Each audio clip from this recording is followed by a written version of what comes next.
Good morning, Joe Deary, Powerful Improvements, Putnam, Connecticut. I'm out here in Putnam, of course, in my hometown, and I'm taking a look at this house. We did this house a couple weeks ago, maybe 3 weeks ago, 4 weeks ago, I don't know, time flies.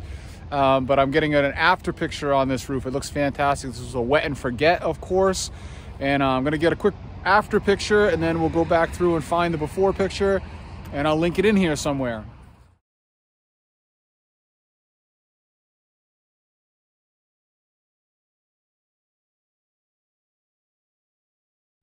Okay, we're all set up on the first project of the day. I'm wrapped all the way around the house to this starting point. I got this extended in length, one level ranch house. And we, of course, are M5 soaping this with the fan tip. I just got done pulling on my hose. It is like 37 degrees out here this morning, which puts a little bit of pep in your step. So I went after it, hustled, and I am nice and warmed up now to start washing. You can see I got some good soap going there. I don't know if you can see that on the glass. That's very diluted eliminator. As always, one turn on the soap dial for downstreaming. I am gonna wet and forget this foundation, this dilapidated staircase,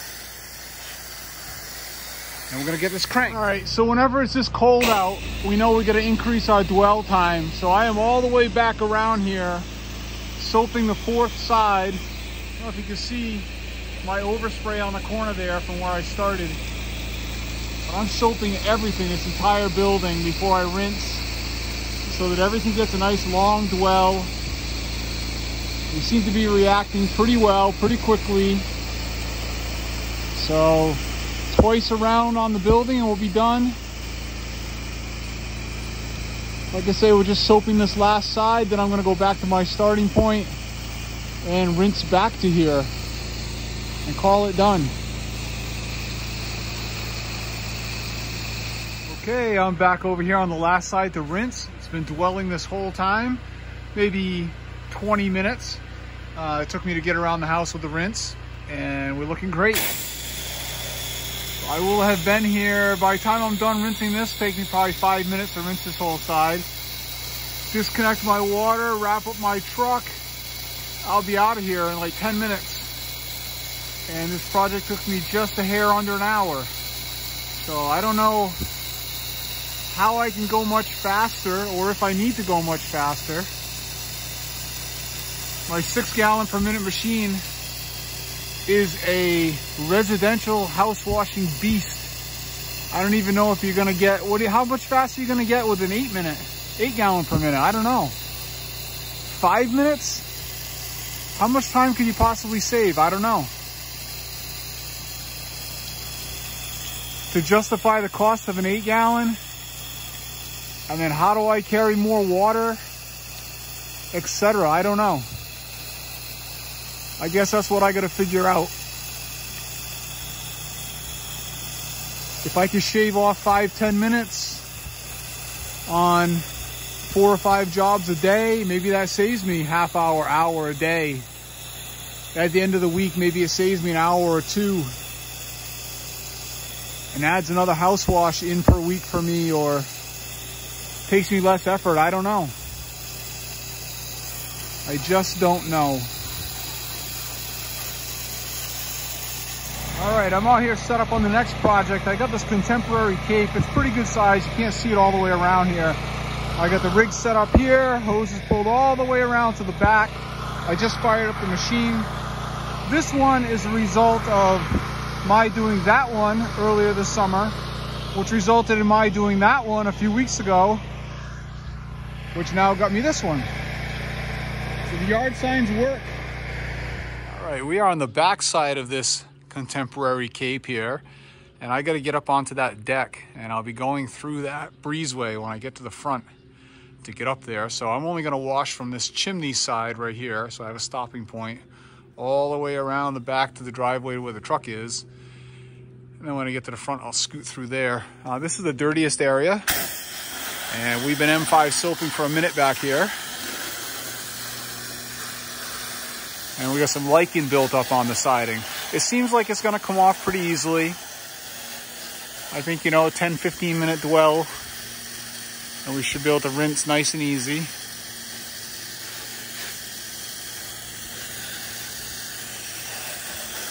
All right, my 15-minute dwell or so has turned the lichen into jelly. Okay, it's gonna come off very easy.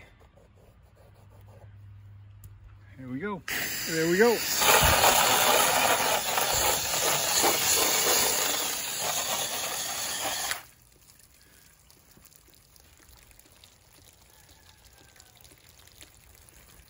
All right, so one of the beauties of the Flow Pro is that I'm all the way up here in like the least convenient spot, right? And I noticed that I missed the end of that gutter right there and that downspout. So I just hit the soap button. Give that all a nice hit, and then push the button and go right back to rinse without having to go through all of that nonsense to get up, down, and around. There you go. Rinse mode. All right, this project is wrapped up and complete. Customer's getting me some payment, and we're coming back in the spring to do the roof on this entire building. So that's gonna be fun. It looks like it's all walkable for me, so I'm gonna be able to put the truck right here, pull a hose right up there, and spray everything with a ground guy taking care of stuff for me. We got some dirty roof on this side and all the roofs that face that way. So there's one in the back, one on the side over there. So it's gonna be nice. Nice ticket for us again. I'll bring in a ground guy. We got hose spigots all the way around here. So I'm just gonna set up like 3 or 4 garden hoses with Gilmore guns and just go from gun to gun, depending on what side you're on. Just keep me wet. It's gonna be fun. Anyway, now I'm gonna go run a couple estimates locally and I'll see what we can make out of that. All right, so I'm out here doing a quote about 5 minutes down the road on this bulkhead, this old Trex deck.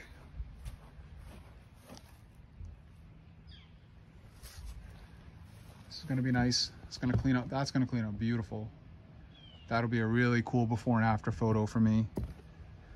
That's gonna clean up really nice, real easy. And then a little front stoop that we're gonna clean too. Tried to sell her the whole house wash, but she's a much older lady and funds are limited. So we're gonna do some free stuff over here. I'm probably gonna wind up washing the whole back of this house, practically this whole side of the house.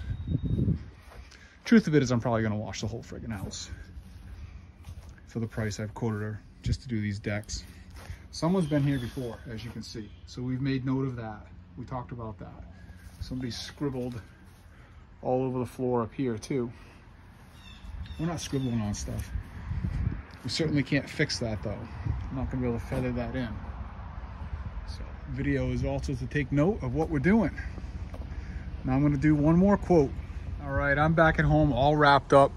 I did land this next estimate that I did. We wound up with a roof, decking, and a house wash. That's pretty good. And I got my new Agrochem delivery finally the other day. So I got 4 full barrels. This should take me through the rest of the season. I got about 4.5, maybe close to 5 gallons left of Eliminator, which I got last week. That should take me through the rest of the season. And the pool store has come through for me on multiple occasions over the last 2 years. And I've got my last 12 empties. These are $8 deposit on each of these. So I'm taking these back to the store right now. And then I'm gonna come back and play with some tank placement on my trailer. I turned it 90 degrees. I think I might go with that placement instead. And then I'm thinking of maybe putting either my 275 cube in here or 2 55-gallon drums or something like that, so I can carry bleach and soap and whatever. So I'm gonna play with some placement before I actually make any anchor mounts, and I'll show you what I bought for mounts when I get back from the pool store. All right, so this is a setup I bought for the trailer. I bought these mounting brackets. So what you do is you set this down on the board, trace out your hole, cut the hole, put this in on top, and it sits in recessed. Put the bolts through, These cam up and down, which are nice. You say they're rated for 6,000 pounds. So I bought 4 of these. Then I also bought these very heavy 2-inch straps that are rated at 3,300 pounds. So I think that's going to be beefy enough to hold that tank. That tank should only weigh about 3,000 pounds total when it's full. So that should work out pretty good. And that's what we're going to do on the trailer. I'm messing around with some tank placement. I think I'm going to turn it in this direction instead. I saw a couple trailers with them turned this way. I think that's what I'm going to do. It seems to give me more space. I'm still thinking I'm going to mount my reels here so that I'm curbside. I do see some of you guys mounting your reels in the back so that you're backside. I don't know what the thinking is there. Is that because you're backing into the driveway every time, or, you know, help me with that. I don't know. I'm not trying to reinvent the trailer here with this build. I need some advice, and I'd be happy to hear what you've got to say. So I'm thinking water tank goes here. I'm thinking I'm going to put 2 55-gallon drums here for SH, and then maybe a soap tank in front. So I'll have drums that can back up against this. I can frame it in a little bit. And then my machines are going to go here, surface cleaner, stuff like that. And then reels right there or in the back. Let me know what you think. I got a cover coming for this container from Russ. Hopefully it's here tomorrow. I see that it's shipped. So I'm looking forward to seeing that in a day or two. Also, we got a new recoil coming for this 4-gallon machine. And this is going on the trailer right away. Just so that we have a working, functioning thing. The idea is that all of my spare equipment goes on the trailer and becomes the auxiliary rig. These reels are going on the trailer.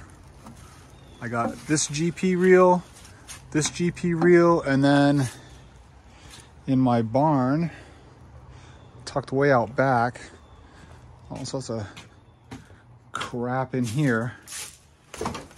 Well, I think I have way back here. You can see it right there in the dark. Actually, you probably can't see it because it's too dark. But you see that whiteness right there? There we go. That's a Titan hose reel right there. It's an aluminum one. That'll come out of the bowels and wind up on that trailer. This is what 25 years looks like of collecting bicycles and snow blowers and having 3 kids and blah, blah, blah.